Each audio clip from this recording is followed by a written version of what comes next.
Yeah, yeah. Yo, icon hip hop. Yo, check it. Look, let it rock for a minute. Yo, look. Blood rituals when I spit it's habitual. Die hard, drip by the vial, I'm invincible, fucking vile. Like at an audible, I deliver you, cause I live to move eyelids off and deprive you of visuals. Are you miserable? Can you feel decline as it shivers through to your spine? And sense the death of time when I'm in the room, it's nothing sweet. I make them shudder from utter speech. Milk filled by the other than cutting cheese. The only thing I love is when I'm crushing the other cheek after the first one, cause rebuttal is but a treat. Shoving these nuts up the butter dysfunction is not a struggle, cause me and all that crumbles been cuddling and what a kerfuffle. Such a rush to the frontal, screaming fuck being subtle. I squeeze a sub at your shrubbery, yeah. Been under bubbling, motherfuck the bubbly. Popping up the fucker G up, he just an underling, just a son of me. But I'm ducking, keeping the custody. Bunch of demons wanna be us, they could suck a D. What I'm conjuring is a pungent cleaner of nunnery. Got a tongue for cunnilingus, never sucker speak. They don't want none of me, too much heat from a clan of niggas that can make the Ku Klux shriek. In my zone and I'm shooting at intruders, sniping out the shooters. Fuck with this and you must bleed, yeah. Life isn't fair, knives in the air. Wave the motherfuckers round, it's a slicing affair. And the apple of my eye is a sight that I bear. Bitch, the Kaiser just arrived, so the sirens they blare. Which project? Level with the devil, sick, godless. Heartless, but ready to fuck or beat up regardless. Warrior like Xena with the Lucy's, nigga lawless. Great black shark swimming in water with crawfish.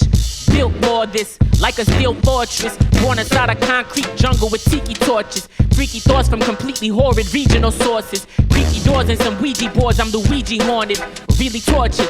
Tell me, can you hear the screams? Echoes in the chambers of my brain from heinous dreams. Killing uninhibited, escaping out my seams. Nigga, maybe it's my nature, cause it ain't no Maybelline. So fuck the concealer, I've come to reveal her. Side a rap by the rack off the back of a killer. Got them all under my spell like a killer. Fucking with the real, you know the deal. It ain't no crack in the dealer. Rubber. Chill. God damn, man. God damn, bro. Way to start it off, man. Way to kick it off. Thank you, bro. How are you that good, bro? Man, just a lot of practice, dog. Just like hours repetition. Of obsession, bro. Yeah, man. You ain't just on like, the Allen Iverson shit. You just we wake talking up. about practice, not a game. Not a game. Yeah, that's nice, man. That's nice, Thank bro. you, bro. Yeah, Thank you. Is that gonna be on anything? Nah, man, that's It's just your Lucy? Yeah, it's just some bars, man. Nice, just bro. Strictly for icon hip hop Nice, exclusive. man. You get me? Nice, man. Yeah, These motherfuckers don't even have that type of shit these days. They don't even have loose stuff to just throw around. You're a real MC if you got some shit like that. Yeah, you know what I thank you, mean? bro. That's fucking awesome, Yes, bro. sir. So, yeah, man, like what you been working on? Like what's coming up? What's going on with you? So I got an album coming out pretty soon. We submitted it to the stores. There's a little bit of a snag. We got to get a record approved, but within the next week or two, it's called Then What. It's executive produced by my homie Bizix. We work together really closely. It's about 10 tracks, and it's just slaps, man. You know what I mean? Like, he's got a pretty versatile style of production, so we got a little bit of everything on there for everyone. And we've been working on it all year. I wrote most of it in January. I just had a really good month because I stopped smoking weed for a while. And yeah, bro, like my head was clear for so that first month I was fucking in the zone. So like most of those records came out then, and then there's like a couple from before that and one or two from after. But yeah. Right. Yeah. When you hear that creative stride, man, and you get that like work flowing, like, you know, and those projects start coming together, it's a beautiful thing. You were saying one of those records was getting held up? What was? Yeah. I don't want to say too much because there's an artist. But basically we sent him a record. Right. And we're waiting for him to approve it. We haven't heard back, so I don't know. It may or may not get approved. Right. Yeah, he's the kind of artist where he's known. You know, if I mentioned him, you'd know who he was. Yeah, I don't know. Basically, either we get that approved and then it's all Gucci, we drop that, or we got to take it off. Right. Yeah. You know what I mean? It's one of those. Yeah. That would suck, but that's kind of the industry, right? That's yeah. You got to deal with that stuff sometimes. Yeah, it is what it is, man. Either way, the record is actually already out. So again, I don't want to say too much until we get it sorted out. But Right. But you'll be able to hear the song regardless. Awesome, man. Yeah. Fuck yeah. Cool. So that's coming. Yeah. Yeah, man. So what do you think? What are you bringing differently to like this project that you haven't brought before? Like, Good question. What's new on this one? I think the songs are the best that I've written thus far in my career because I like to think that I keep getting better because the craft is really important to me in all aspects, not just rapping, but songwriting, flows, delivery, everything, every single aspect. And I think over time, I like to think that I've gotten a lot better as I've kept doing it because it's a skill. The more you do it, you know what I mean? Like, you get your reps up, you just get better. Right. And funnily enough, I was actually listening to some old shit last night. Yeah. And I was like, holy fuck, this is ass. Like, I can't believe... Yeah. I've like it's like from 7 years ago or something, right? And so even like for me as myself, like when you're in it, you don't notice it as much. Yeah. But when there's been a really big gap and you go back and you're like, oh shit, it is working. I am getting better. So that's really reassuring. But anyway, yeah. It's long story short, to answer your question, best songs and then also the production. So like I said, I'm working with my homie. His name is Bizix. He's my best friend. I've known him like we met in college, and I've worked with other producers before, but.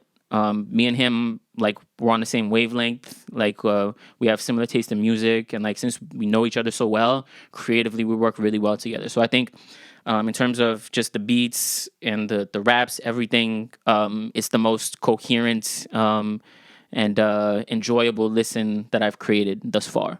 Nice, man. Yeah. Yeah, so, like, what when you were like when you're talking about like those earlier songs that you're listening to, like what was inspiring you to create back then? Like what were you aiming for back then? Like when you were first getting into this, like what kind of artist did you want to be at that time? I've always wanted to be the kind of artist that is known for his skill.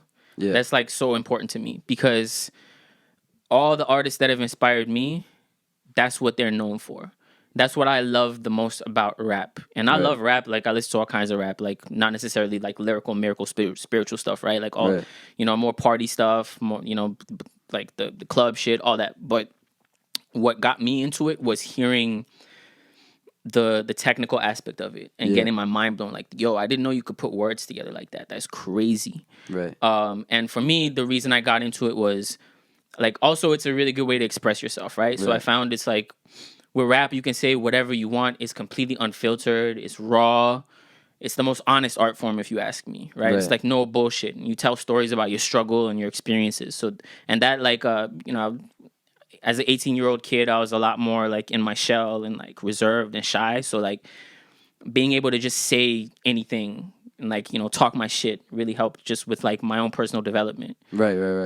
So that's a big part of it. And then, more importantly, I was like, okay, I think I can do this because because of the skill aspect. Because for me, it's like if you work hard at something and you get really good at it, you can stand out. Yeah. So I was like, I'm gonna do whatever it takes. I'm gonna put as many hours into this just so I can get to a point where anyone who hears me, they're like, yo, that guy's dope. Like whenever we're mentioning who's the dopest, I want it to be in that conversation.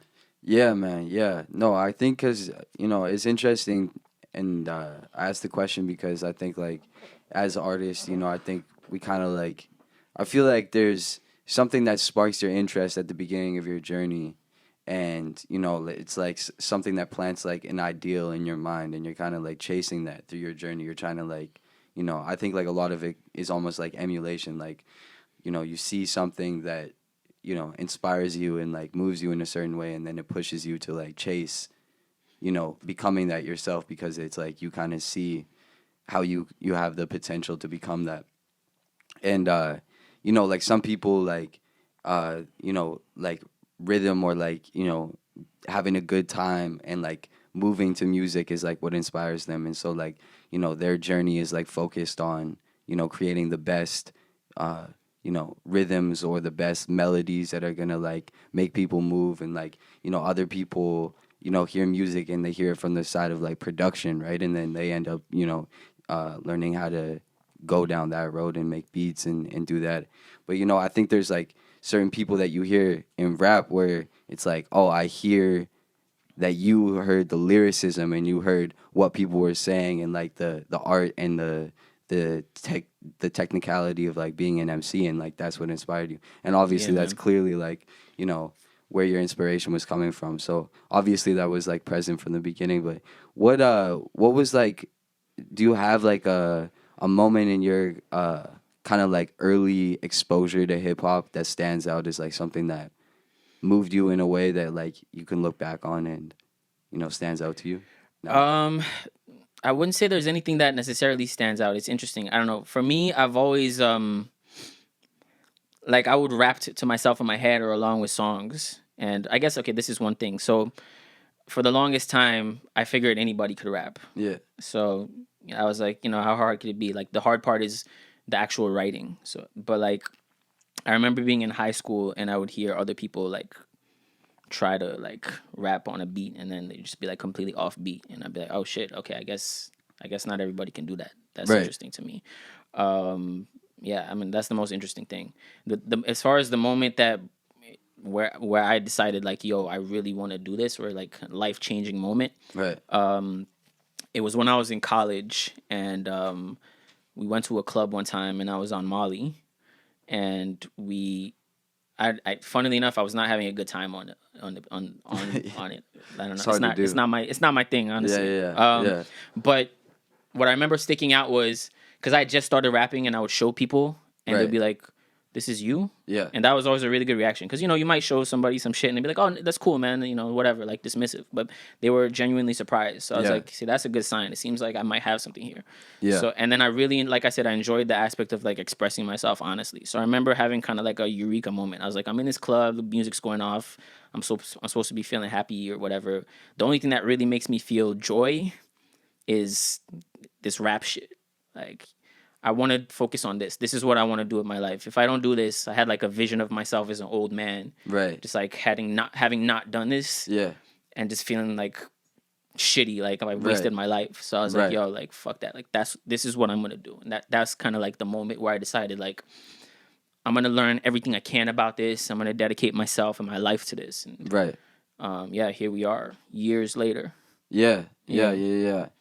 Yeah. Did you grow up in like a house that was musical or like had music Yes. going on? Yeah, so my dad, he was big into like a lot of Motown, jazz records, and he's a big car guy. So he would always trick out the sound systems, right? So Yeah. he had like huge collections of CDs, like racks and racks of them, and Right. he would just be playing music all the time. So like Right. all the stuff from like 60s, 70s, little bit of 80s. I heard a lot of stuff from there, like Quincy Jones was really big, to like Kenny G. Right. Yeah, it's all over the place, man. So I grew up hearing music all the time, and that definitely is part of, I guess, kind of what got me into it to a certain degree. Yeah. But I've also just always had a natural affinity for it, like Right. it, like just the way it makes you feel, the way like you hear a record and like it might make you feel something or it might make you want to move. You know what I'm saying? And Right. like that always spoke to me. But I didn't think I was gonna be a musician at first. I'll say that I didn't see that coming. Right. What did you see coming at that time? I don't know, man. Fuck. There was a point where I wanted to be a basketball player. That didn't work out. I don't know, all kinds of shit. I don't know. You want to be like a lawyer or some shit. Right. I was always pretty good at school, so I figured I'd do something more like in the academic route. Right. And I kind of have to a certain degree, but yeah, I don't know. Just having that need to express myself through like that lyricism and through just having that avenue, I guess. Because I'm like, as a person, I'm pretty like I keep to myself. You know what I Right. mean? I don't really like. I'm not a super social person. I kind of like do my own thing. This is the way that I'm most comfortable expressing myself. It's a really good outlet. Right. Yeah. Right. Yeah. Yeah. Do you like? What do you feel like you are trying to express through your music and There isn't any one thing, man. It's whatever I'm feeling in the Right. moment or at the time or whatever I'm inspired by. Whatever, like the beat that I hear. Right. There isn't like a particular story or anything. And I don't know. I feel like I like to be versatile. I like to be able to like get introspective or just like give some straight bars or like Yeah. just have some fun with it. So I don't have a preference really, man. It really just depends on what inspires me. Yeah, man, I hear what you're saying because I feel like it could get formulaic sometimes if you're trying to like go into the studio and make a song like a sad song, but you just had like a really good day. You know what I mean? Like Exactly. you're having a good time. You're not gonna go Yeah. in there and like pretend to cry on the microphone. You know what I mean? It's weird Yeah. like that. Yeah, man. And I feel like we're living in a time where we have like a lot of freedom to be able to do that because I think music is so versatile and like there's so much choice out there for what people can listen to, and I think people are like so much more forgiving of like being experimental, you know. Yeah, I agree. I mean, I don't know. I think it comes in waves because, like, for hip hop anyway, it's gotten really homogenous right now, Right. right? There's a lot of artists which are like the production is the same, a lot of the flows are the same. Um, I think it's just happening again where people are more interested in experimental stuff or shit Yeah. that doesn't sound normal. Yeah. You know what I'm saying? Which is exciting for me because like I'm that kind of artist. Exactly. So Yeah. so like hearing the last couple years have been kind of I guess from an artist standpoint kind of disappointing. From a fan standpoint, there's been dope shit and I've shit that's come out that I've enjoyed. But like as someone who is more into trying stuff out and not doing what everybody else is doing and not doing the norm, it was kind of shitty for me when everything got kind of like a lot more. This isn't a bad thing, but like a lot more trappy. You know what I'm saying? Like a Right. lot more triplet flows. Right. And there's definitely stuff to be appreciated and loved about that. But like part of the beauty of hip hop is there's so many different styles, there's so many different Right. regions, right? So Right. because I grew up in the 2000s, and that was a time where any artist when they're dropping an album, you have no idea what it's gonna sound like. Like I missed that. That was crazy, right? Like Luda might drop an album or like Kanye, like all these guys. They have they have their own styles that are more unique, and then album to album, you never know what they could do, right? Like a College Dropout sounds really different from My Beautiful Dark Twisted Fantasy, Right. for example. Right. So yeah, all that to say, I think experimentalism is coming back, and it's exciting for me as an artist to look onto that because it's harder to get inspired recently. I would Yeah. say. Yeah. For sure, man. Yeah, I know. And like, being an experimental artist is like you gotta kind of put your neck out there. Like it's kind of a dangerous thing. Like I feel like sometimes I've like looked back on things that I've done. Now I'm just like, oh shit, thank God I didn't put that out. Like it was a little too experimental. But like Right. there's kind of got to be those people that run over the hill and figure it out for everybody before everybody else follows them. I feel like there's a lot of times where like people set a trend and then everybody kind of like you know does their variation on that, Yeah, right? I feel yeah. like hip hop has a lot of that Definitely. going on. Yeah, and that's what's been going on. And we're like just shifting away from it, Yeah, which is good. I Yeah. think it was needed. yeah, it's very much needed. Yeah. Yeah. I always like ask artists that like I talk to like because like I think it's fucking hilarious just like all the experiences that we have going through like trying to like make it and shit. What do you think is like the most embarrassing thing that's happened to you as far as like anything related to the context of your music career? Psh, man, damn, no one's ever asked me that. Most embarrassing thing. Yeah. I think I've just like erased the shit from my mind, bro. Fuck, I don't know know. what you're saying. Probably just earlier on, like I used to be like way more awkward with my performances. If I could watch myself back now, I'd be like, "Fuck, man, Yeah. get this guy off the stage, man." He's Yeah. so whack. So probably that, man. Just like like learning like body language and shit, learning how to Yeah. be comfortable. Like I used to kind of just stand there, kind of weird, and like not really know how to move or like project myself. Yeah. Thankfully, I didn't record any of it, so there's no evidence of it. You won't be able to find that. 100%. Yeah, Yeah. yeah.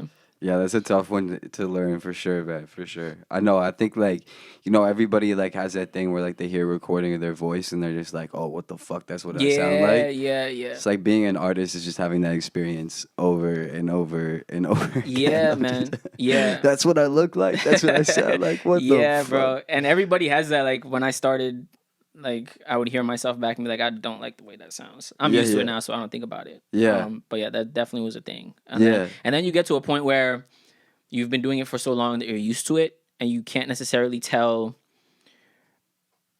Like basically, I was talking about how I was listening to an older version of myself. Yeah. And if I had heard it at the time, it sounded, I guess, because it was the best I could do at the time. So Incredible. it was like, it was, yeah, exactly. I was like, this is pretty dope. And then I listened back later on, and I'm like, yo, like, I had a long way to go, man. Yeah. You know what I mean? Yeah, no, it's crazy like how that happens. But I mean, like, even like you'll look back at like music from like 10 years ago, and you're like, that was popular, and you're just like, what the like, what was everybody on? Like, how is this popping? Like, doesn't even make any sense. But yeah, man, it's like, do you spend time like watching back your performances ever? Like, do you do a little I do. game tape of them? I do. Yeah. To just kind of study myself, see what I did right, see what I could improve on. Yeah. Who do you look up to as far as like a live performance? Like, so I'm a huge Eminem fan. yeah. So he's my favorite rapper. He's my biggest influence. So Right. on every aspect, I really look up to him and what he does. Kendrick is a really good performer. Yeah. So I really like watching what he does. And like What the about stage sets what and shit. about Eminem and Kendrick? Is a live performance is interesting to you? For Eminem, it's just the delivery. Especially like I look back on like his earlier stuff. Like I was watching his Up in Smoke stuff Yeah. a couple of days ago, and I was like, yo, it's like so effortless. Yeah. You know, like to the point where kind of like now it seems like almost like he's doing a performance of himself to a certain degree. Right. But like he was just a dude who was like dope, like just doing whatever came naturally to him in the moment, and just like unfiltered, you know, just natural, comfortable. Yeah. So that's that, and then for Kendrick, probably just the showmanship, because he has more like elaborate sets and shit like that, and like, you know, pyrotechnics and all of that, and like he'll have like a background or vocalists or whatever that are with him and shit like that. So I think that adds to the overall experience. That takes a little bit more budget, but like I think ideally it also depends on your style. But like that showmanship is important. So it's those two things, like delivery for M and then showmanship for Kendrick. Yeah. I know. I feel like it's the art of the show. Like it's interesting because I feel like there's kind of like tiers to it, because like, you know, like at the level that of like amateur artists and like kind of like the underground, there's like a tier, and then there's like, you know, touring acts or the smaller touring acts that are doing like, you know, bars and theaters and stuff like that, and then there's like whatever. There's probably some more tiers in there, but then like eventually you get to like Kendrick, Eminem, like arena level shit. Yeah. And I feel like that shit has never been better. And like some of the mid tier stuff that I've seen is pretty good. Like these people that kind of made like a career out of like touring, they're doing pretty good. But it's like the underground, like I feel like, because I don't know, there's maybe like a few reasons for this, but like I think a lot of the art of performing is just completely kind of just like gone. Like it's just like kind of missing. Man. Like a lot of people don't really understand like that there actually is like a component to this stuff that's outside of the studio or outside of the internet, where like, you know, like you're on the stage in front of people, and it's just like I see a lot of people that just look like fish out of water, like on the stage, because they don't know what the fuck is going on. So I don't know, like, yeah, I feel like there's a few reasons for that, but like I don't know. I feel like people really need to study live performance and figure it out. I agree, man. Specifically with rap, because what's happening is there's a lot of lip syncing going on. That's a big part of it, I think. And for whatever reason, you see even like the bigger artists do it, like. Yeah. And that's, I think, where the art is being lost, because it seems like earlier on it was a lot more important to be able to actually perform your vocals live without any backing track or anything. Yeah. And you know what? Part of it is also the style has changed. Like with auto-tune, you obviously, like, your natural singing voice isn't going to sound like, you know, when you got the auto-tune on, right? It kind of like makes people rely more on having a backing track or some kind of filter on their vocals or something. Right. So that's a big part of it. And I guess, I don't know, for whatever reason, the people seem to be okay with it enough that artists can get away with it. Yeah. So they're going to keep doing it, right? Yeah. And I mean, I don't know what the solution is for that, but I would say just having more artists who take it more seriously. Yeah. And stand out compared to those backing track performers. Yeah. Because if you have an artist that like is actually like straight up just doing it live, no backing vocal, no auto-tune, nothing, that's incredible. That shit is mind-blowing. Yeah. It's like the highest form. So I agree with you on that. Yeah, for sure, man. Yeah, that's definitely important. But you want to rap again? Yeah, man, let's do it. All right, let's get do another it. verse off in here. So we got DJ Ghettofab in the building Yeah. on the ones, no twos.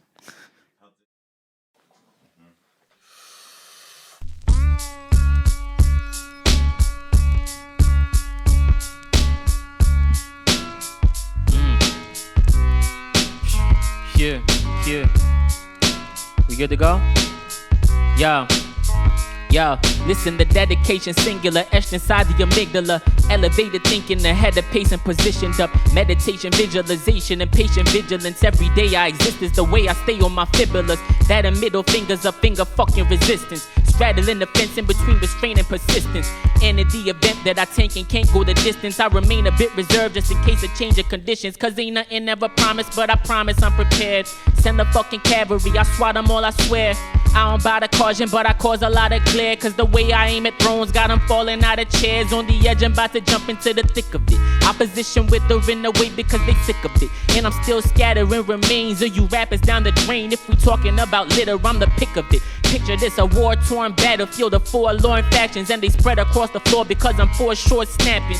More horde stacking after raw sword slashing like it's Mordor. But it's just a horrorcore captain, you're capping. Claiming that you bore more back when you were poor inside your pores than the boy you're laughing. Either that or for sure lagging. While I stay racing through the fire, I'm talking more and more dragging. Dracaris, lighting up forests. On my bullshit like a tourist, you're a tortoise. Me, I'm making portraits out of corpses.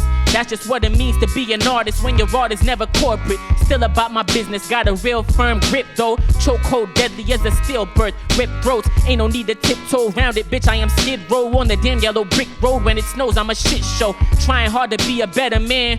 Pray more and eat less beef. I don't think I ever can. Guess I gotta reassess the plan. Probably best for me to just accept I am the reaper secondhand. Fuck it, bring the beef, I got a cleaver, set the slam. While we're at it, might as well include the sheep and head of lambs. Anyone I meet is getting ham. I don't need a reason for it, I just get the beast and when I can. Look, my mode animal, I'm not like them. Diet so cannibal, I chomp eye stems. Style so flammable, I pop fry phlegm when I let thoughts fly. Tailored from a god like him. Yeah. God damn. God damn, man. Holy shit. It keeps going. It keeps going, man. So what are you listening to these days? What's inspiring you these days? Man, I've been listening to a lot of like the same old shit honestly recently. So I listen to a lot of stuff from the 2000s. So like Nice. D12 World.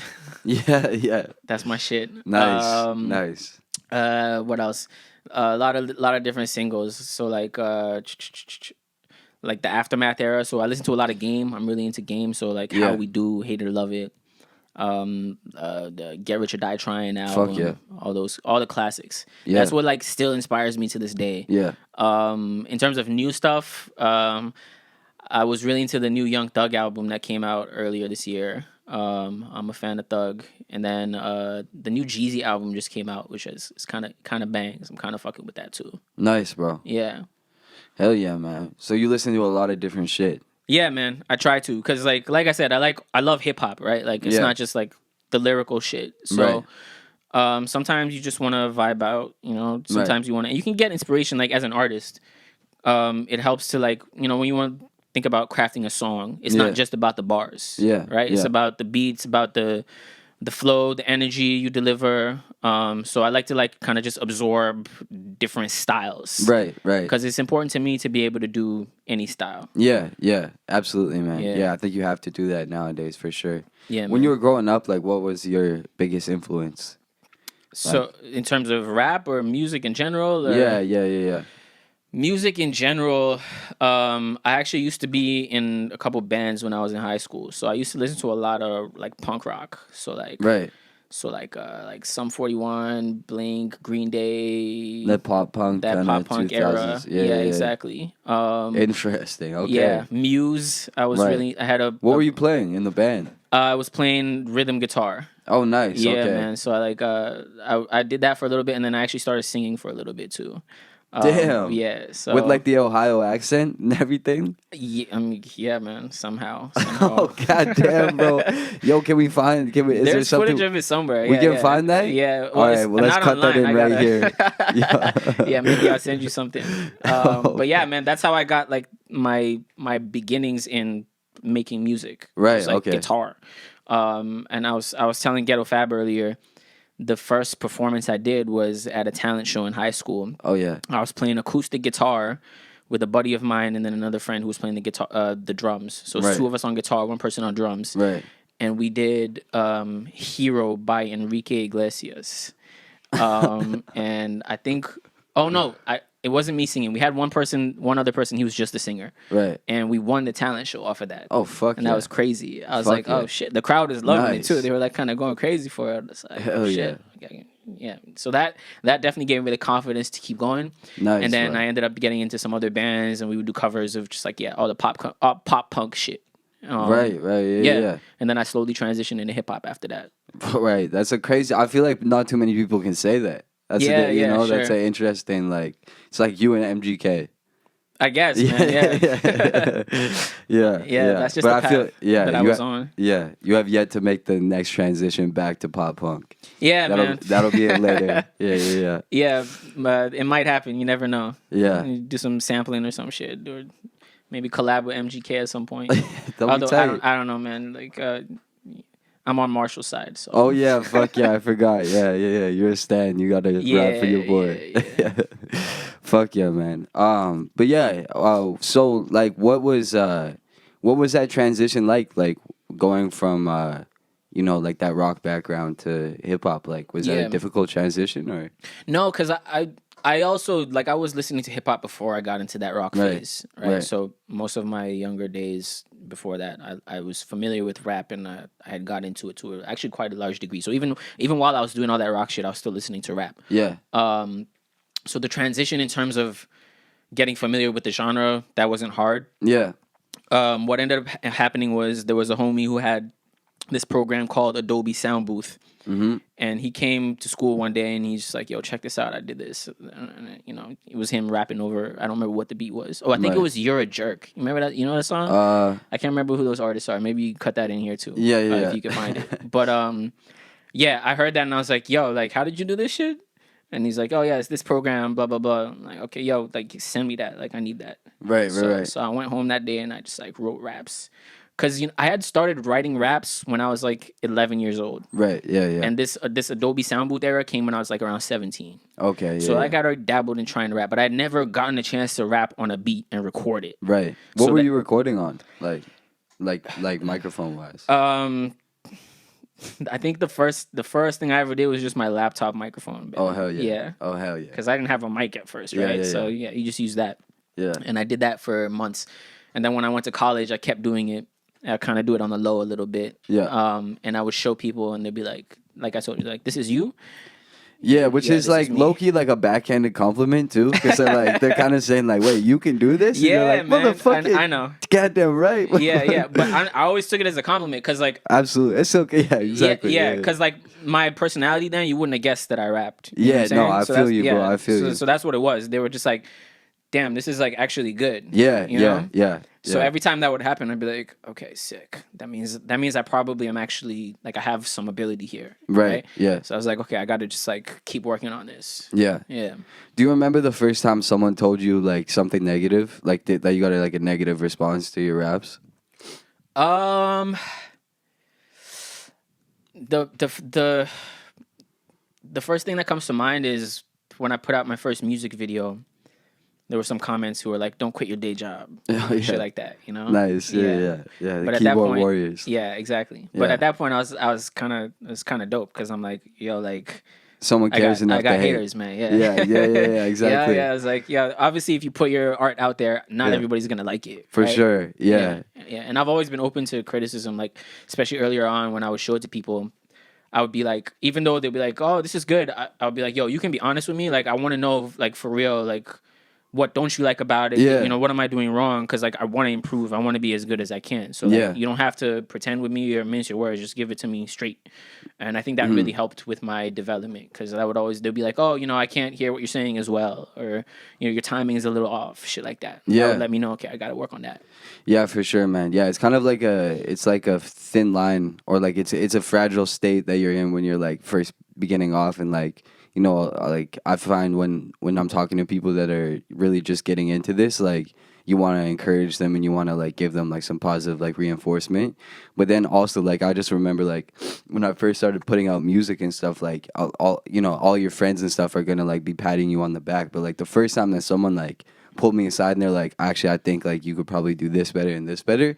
It was like at the time I was like, oh fuck you, you know what I mean? I didn't want to hear it, Right. but like looking back, and just like over the course of like learning how to take criticism constructively and like actually like how that's helped me, like I look back is that at that is like, oh shit, that was actually a pivotal moment of like that, you know, it might not have like stuck at the time, but like that, like, you know, I carried that with me, and then, you know, it's like, oh yeah, maybe I could do that better actually. You For know, sure, when the man. emotion subsides and For sure. get Those past are the that. most important moments, man. Yeah. That's the crazy thing. Like you don't.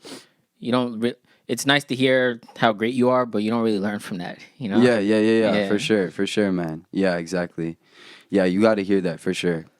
And you know, it's like that's why I asked you too about the embarrassing, the most embarrassing thing too, because I feel like, you know, like these kind of trials and tribulations really like shape who you are as an artist and a person, and like, you know, the adversity that you overcome like kind of, you know, builds your story and who you are. Definitely. And you know, yeah, like all, you know, all those like challenges that you overcome, they become lessons that make you stronger.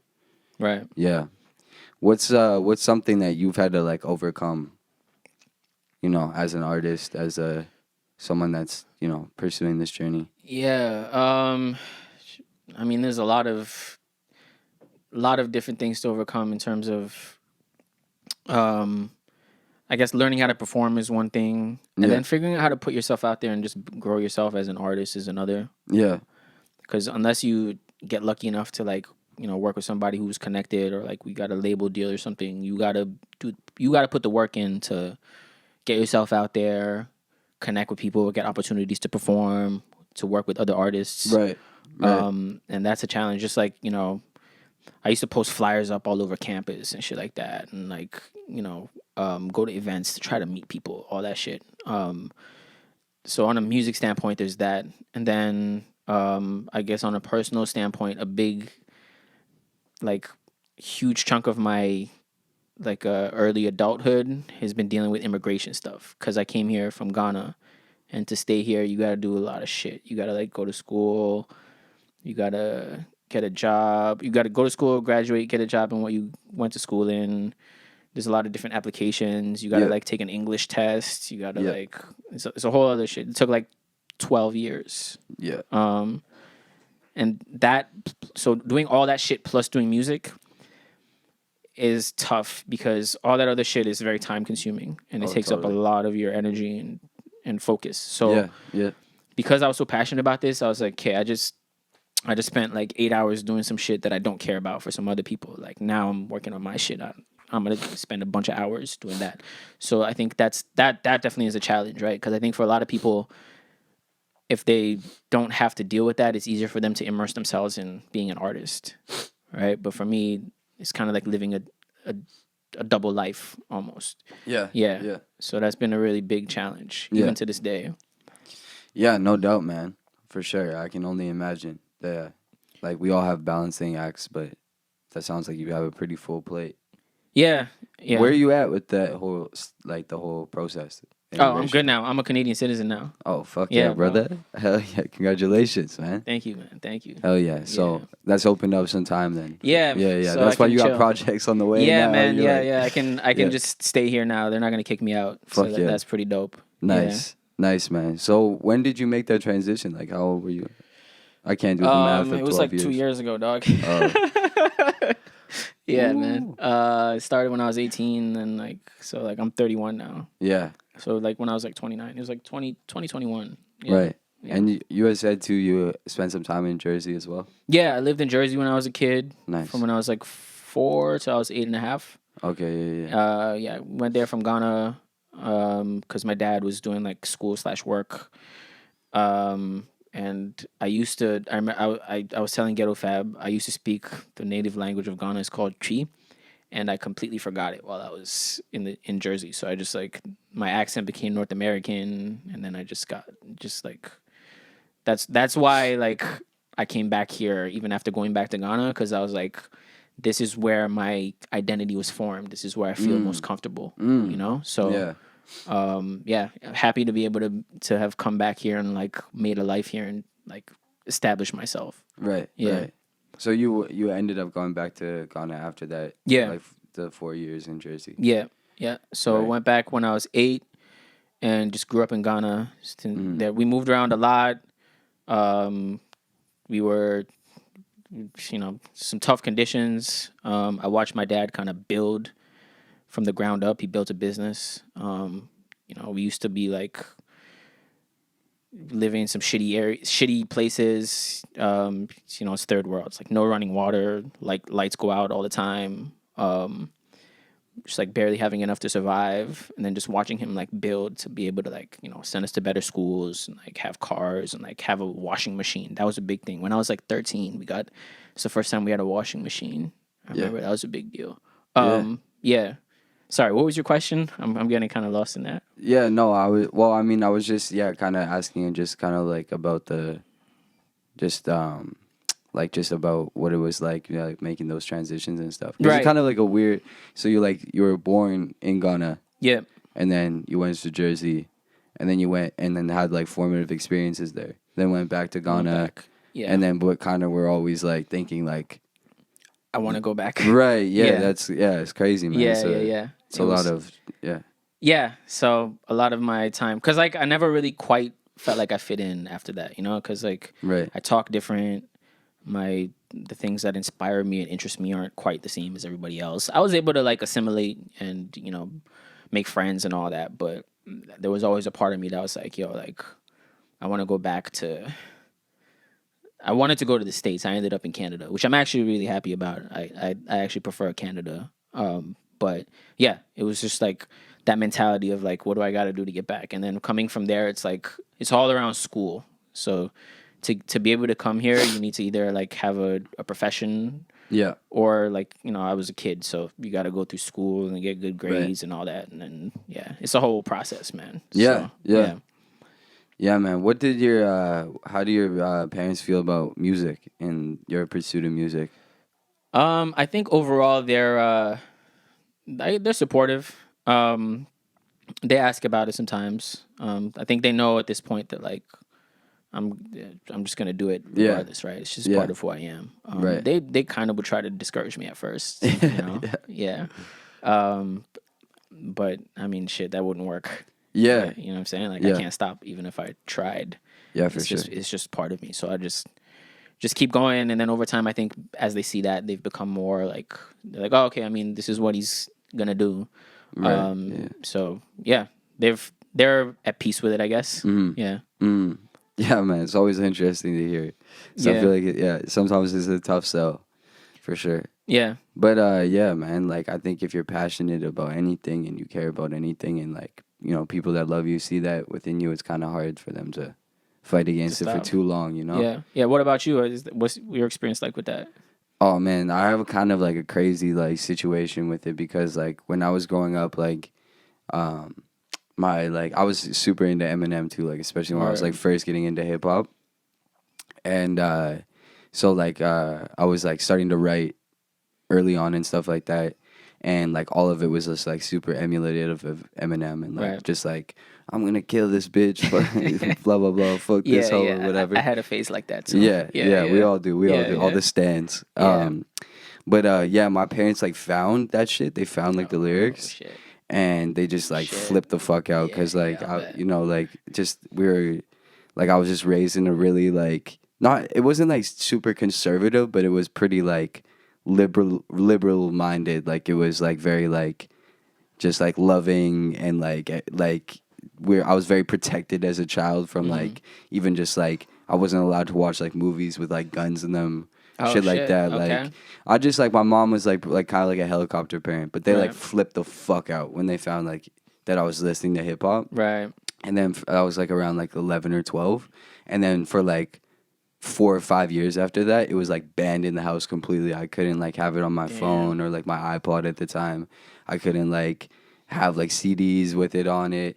So I'll just do crazy shit. Like this was the days of like LimeWire and stuff. So I would like download like tracks off of LimeWire and then like put them into iTunes, like because you're just pirating music back then, right? Yeah. But I was just like I would have to like change all the names of the songs and shit. So it'd be, instead of like Eminem, I'd change it to like Beyonce or You're like doing Shakira. the Soldier Boy. Exactly. Yeah, No, yeah. I know. I was like, it's crazy because half the time it wouldn't even be like the right title, anyways. Like Right. I'd already be getting scammed, but like the work would be done for me anyways. But like, yeah, bro, that was a wild time too. I was like thinking about this the other day. It's just like you'd be like scrolling through like your music and like it would just be like, you know, like whatever, Soldier Boy, and then it'd go to like Lil Wayne, Lollipop. The volume's just like 10 times louder. Man. You're blasting your fucking those shitty ass Apple headphones back in the day too. Those were the times. Yeah. Man. But yeah, it was like hip hop was just a no go in my house for like years. That's so crazy. like it was like a fucking battle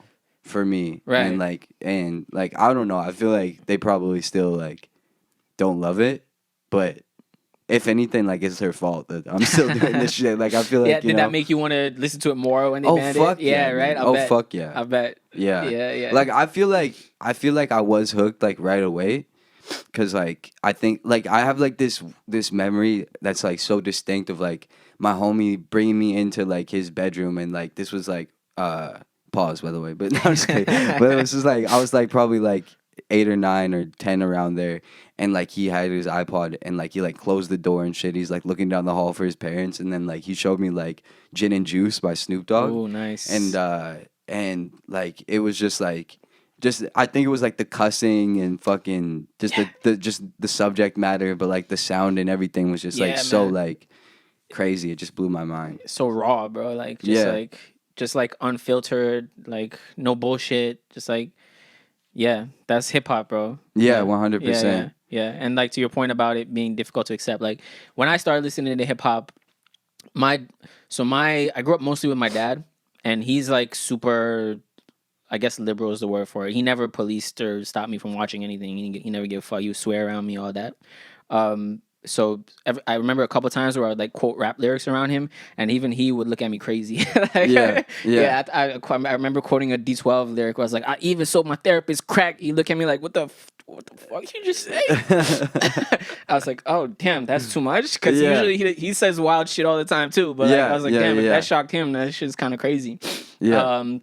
So yeah, all that to say, hip hop, it can be very racy and out there, but that's part of the appeal. Because like I say, to me, it's about just honest expression, right? It's like in other aspects of society, you have to police what you say, or there's more. You have to be more political. But like here, you can be completely yourself. You can take away all the restrictions. You can just like call it like it is, and just speak. You know what I mean? Yeah, 100%, man, 100%. Yeah, absolutely. I think that's what's been so exciting about it for me as well, or like why I love it so much. It's just like it's like there's seemingly an infinite number of ways for people to come up with a way to like flip the the kind of like formula that we use, and it's just like with like you have language and it has to rhyme, and then with that you can just do so many different things. And yeah, man, it's just like that was like back in the day was like a lot of the appeal, especially like with Eminem and the shock value, is just like it's just things that you don't necessarily hear all the time, and it just feels like maybe it's not necessarily the truth objectively, but there's some sort of like truth within the expression of it.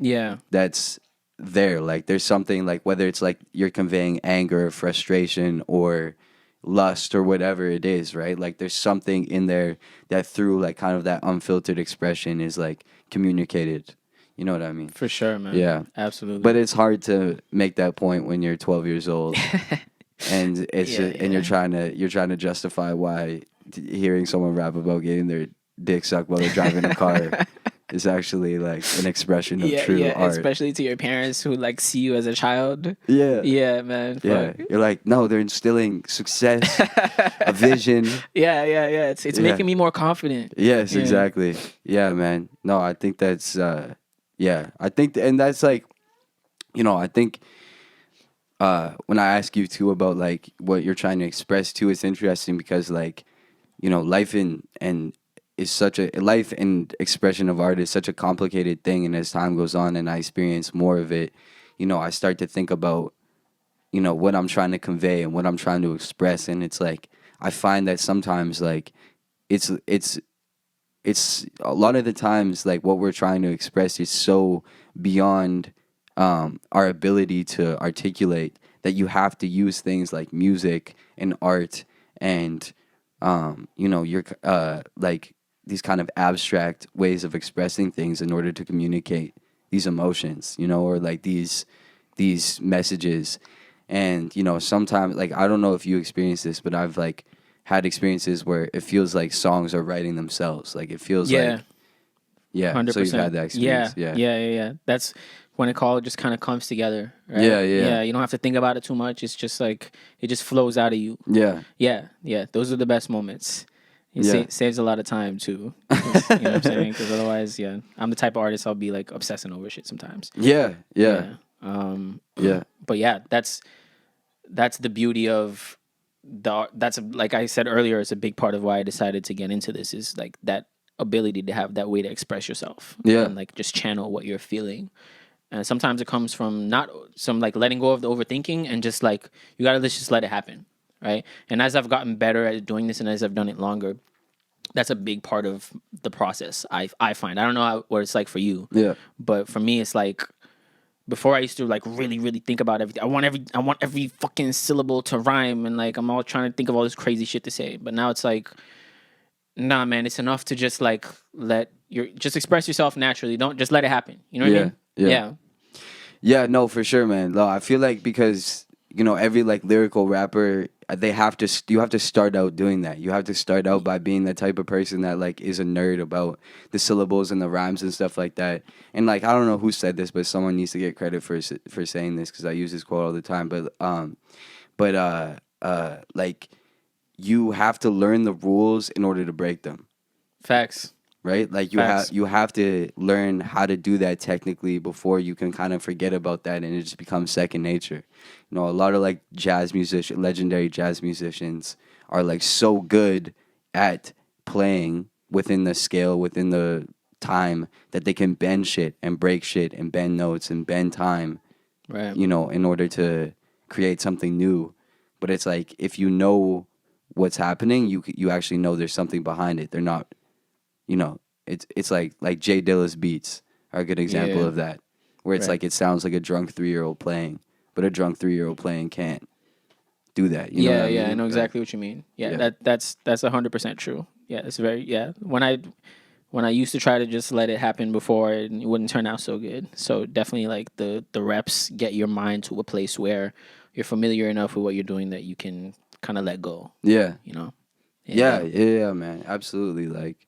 And I think, like, because, like, it once you get yourself to a certain point where, like, that skill is just there, then that's when those moments happen where you get that kind of divine inspiration or creative inspiration. And it's like, that's how you allow that to come through. Yeah. Like, if you're not prepared, then a lot of people have ideas or inspiration or dreams. But, without, like, the skill to execute it, then you're just stuck with the dream or the idea. Yeah, man. Yeah. It's almost like I always make this metaphor, like on some comic book nerd shit. But, like, how the Flash has, like, the speed force? Yeah. So it's like rap, like, there's, like, a rap force. Yeah. And, like, you got to, like, do the reps and do the training to be able to tap into it. Yeah, for sure. But then when you do, it's like all the greats who ever existed are kind of, like, talking in your ear, like, channeling their energy through you to express something. That's what it feels like almost, and that's really dope. I enjoy it. It's like Biggie is like being like, yo, tell him this, man. Tell him. Yeah. And like, and truthfully, like, listening to like any of those guys talk behind the scenes, like they're such big fans of hip hop. They're students of the game. You know, anybody that you think of that as like a legendary MC, like they did their homework. You know what I mean? And like Definitely. doing that homework is just soaking in like that, the things that came before and understanding it and like integrating it into your own style. So like you really are bringing in like these influences into it. You know what I mean? And Yeah. like I like, you know, and if you do it properly, then like you're taking, you know, and this goes back to the other part of the conversation we're having, where you're taking from a wide enough or versatile enough pool that like your sound is something completely different because it's this mixture of all these different things, Yeah, right? You're not exactly. just emulating one thing. Yeah. You're yeah. emulating a bunch of different things. Yeah, that's part of finding yourself as an artist, because like yeah, when you start out you sound like whoever it is you're most inspired by, right? So, and the challenge is like, okay, how do I not sound like, because at first it's a compliment because you're so new to it. It's like, damn, you think I sound like him? That's fire. Yeah. And then after a while it's like, okay, everyone keeps saying I sound like him, and like I'm trying to like be my own artist. So like, Yeah. how do I break out of this? And then for me that's what inspired me to like look more into other artists and even learn about my favorite artists' influences. So I'll go back Yeah. and listen to like Big Daddy Kane or Isham or Cool G Rap, all these guys who I like. They weren't, when I was growing up, they had already done their thing. But Yeah. it's so interesting to listen, or like Rakim, of course. Yeah. It's so interesting to listen back to those guys and be able to hear that like original style, like, and then see where it's gone, because rap has evolved over time, and I think there's the skill level of rappers overall, or like the ceiling that they can reach has gone up over time as more rappers have come and done their thing and learned from earlier rappers. Yeah. Yeah. So yeah, doing your homework is important. Absolutely. Yeah. Yeah. Yeah, because there's actually like a lineage. Yeah. That's like it like actually builds off, like there's building blocks that are building these things. Like nobody is like coming into a vacuum. Like they're standing on the shoulders of the people that came before Yeah, them man. and that built this up, right? Yeah. And I think like as I've like gone back and done homework and like learned about how it's, you know, transformed and evolved over time, hip hop, you know, as an art form, and you know, lyricism, but also production, and like how, you know, just jumps and like advancements that people bring into it are what pushes things forward. And a lot of times it's just people like taking inspiration from something that came before and then going, okay, how could I push that even farther? And it's like, that's why we can see like people that are at the top of their game now that are like even better than the people that were at the top of the game 10 years ago, because they've learned so much from those people before. And that also goes into business as well, the music business as well. Like a lot of people are making more money than, you know, anybody that came before them, because like people learn not to do the 360 deals. People learn not to, you know, like that a major record label isn't like the peak that you can get to as far as owning your material and, For sure. you know, running your stuff. For sure. Yeah. Yeah. Speaking of influences, I got a question for you. Yeah. I'm always curious to ask other rappers is, Yeah. like, I guess who are your influences? And also, this is kind of a two question thing. Do you have a top 5? And is there any like a correlation between your biggest influences and your top 5? Yeah. Well, definitely like my biggest influences, I would say like, I think like Kendrick is probably number 1 for me, as far as just like, I think just like on the scale of like what he does conceptually with his projects, just like sonically, also thematically, and then yeah, just like what he does and on that scale is like such an inspiration to me, because like I'm a fan of the art of the album, and I love, you know, just like cohesion and, you know, having a body of work being experienced for the listener. Right. And obviously then like all the other things that he does well are like, you know, well known. But I think like mostly that is like a huge influence on me, and something I'm striving for as an artist. So that has a huge influence on me. And then J. Cole is another huge influence, also like just for great lyricism, but also like I think he does the project really well, really well. Yeah. And then I'm a huge fan of the Roots, so I love. Oh, dope. I Okay. love like Questlove and the band, but also like Black Thought is like up there for me. Yeah, He's man. Same. super technician, like super Yeah. dope. and just like I love like just like the legacy that he has as like a rapper that just like has remained like kind of in this underground pocket and never like like obviously the roots aren't like they're well known, right? But like Yeah. they're like he's just like Yeah, they're like known, but not. They're like still underground, even though they're known. yeah, exactly. Yeah. It's like you might not hear Black Thought's name brought up in like a casual conversation about hip hop, but anybody that knows what they're talking about is gonna bring him up. You know what I mean? Yeah. So like he's definitely up there for me. And then like Royce the 5'9" is huge for me. Dope. And Isaiah Rashad I would say is like Okay. another huge influence on me. Cool. And then like my top 5, I think it has correlation, but it's a little bit different. I think because like I think like for me like Jay-Z is like someone that I wouldn't say is that has the biggest influence on me, but like he's one of my favorite rappers, and I think he's one of the best of all time. Yeah. And then like Biggie, oh man, like I don't know why I didn't say Biggie in the fucking influence category, because like I feel like he has like his flows have a huge influence on me, but he's definitely in my top 5. And then I've tried to get away from Eminem as far as an influence, but he's in my top 5 too. Yeah. And then I'd probably put like Black Thought and Nas maybe in there. Okay. Yeah. Dope.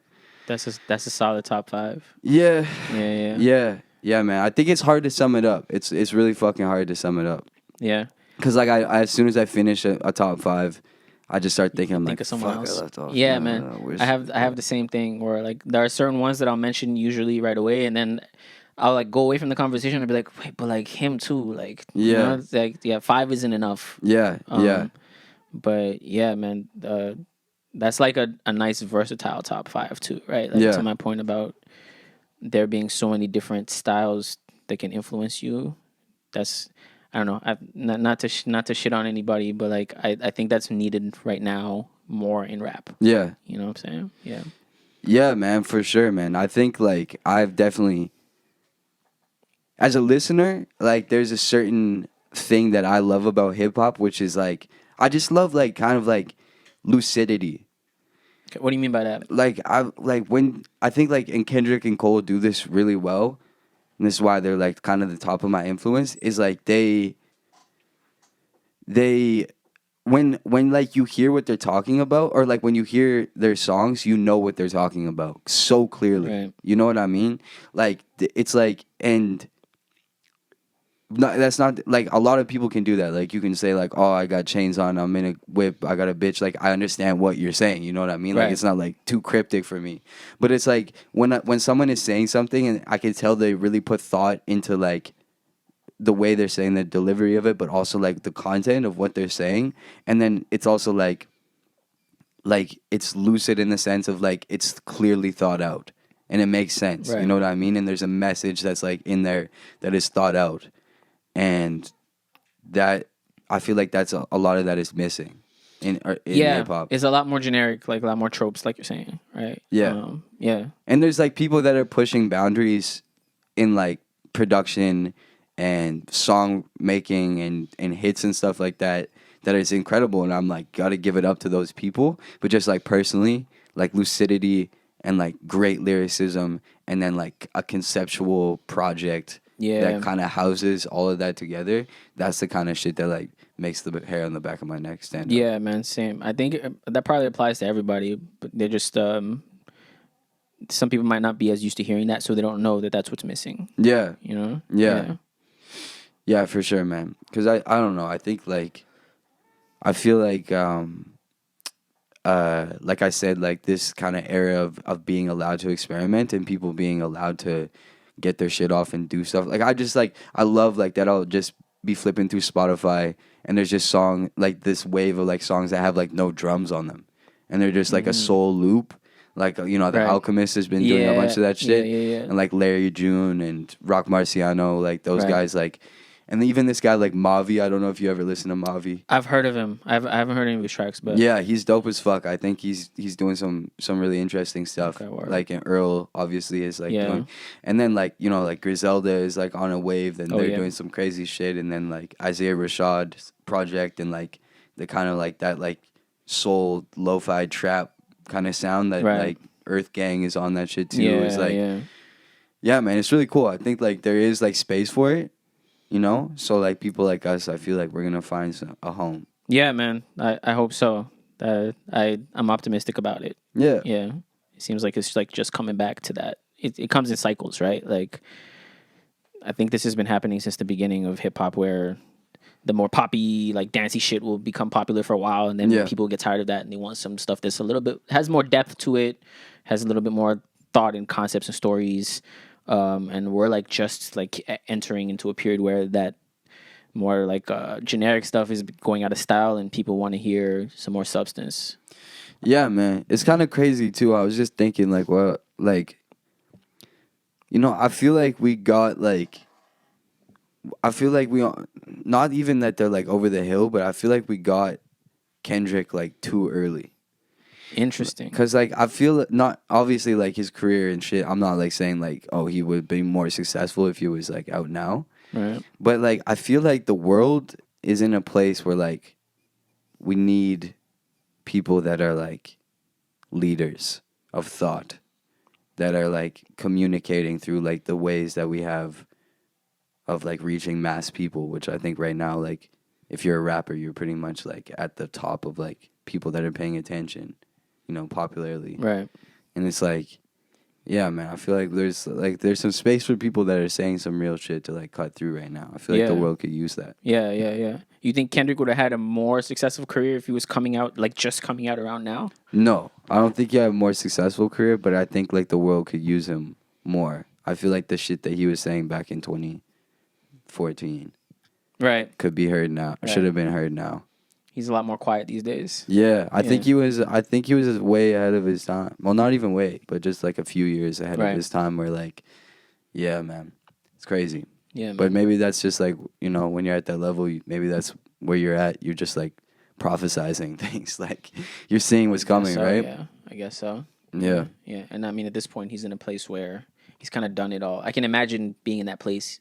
Like he's already like explored all those ideas and thoughts. So yeah, the stuff he does now is he's trying to move away from that because he has to keep it interesting for himself as well, and also the fans, right? Like people who listen, who try to give him something they haven't heard from him before.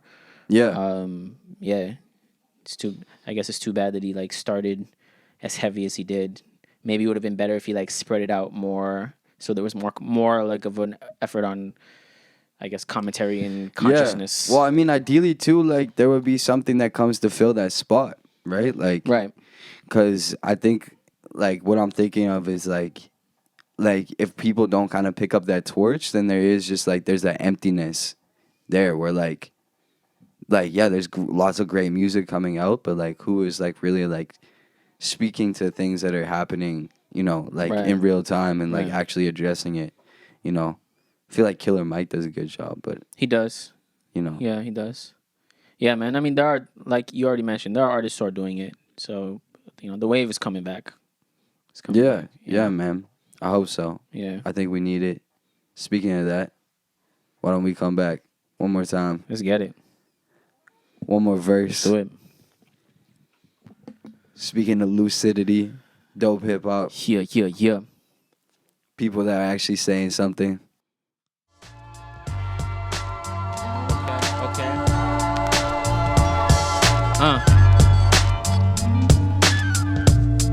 Look, I just took a rule break, it's the contrarian. Tongue wrapped in barbed wire, I'm a barbarian. From a bloodline unkind, I'm Targaryen. Soon as I'm on graveyard shift, I start burying. Trouble with a shovel, you dig it, I'm doing dirt.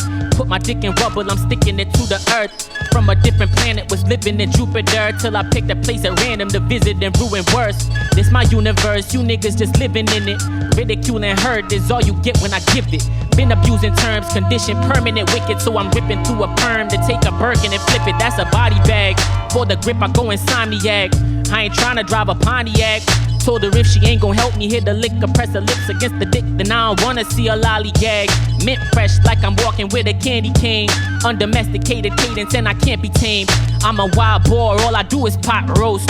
Only strained if I'm pairing up with Mary Jane. Let me kick it, ain't no limit to my leg work. I be stepping when I'm Xing, I'm an expert.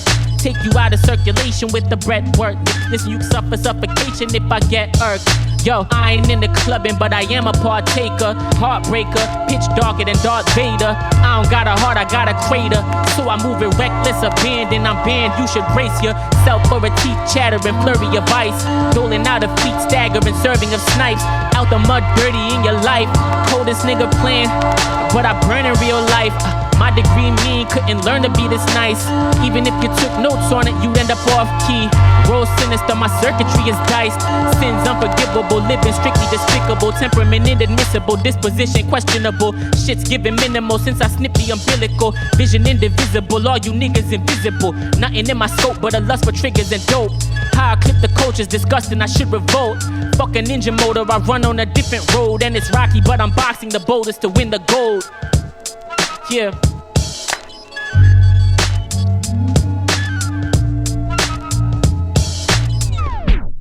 God damn. So, we talked about it, and you got the project coming. Yes, sir. We're in the final stretch. It's about to be here. Trying to clear a record. And then what can the people look for? What's it gonna be called? It's called Then What? Then What? Yeah.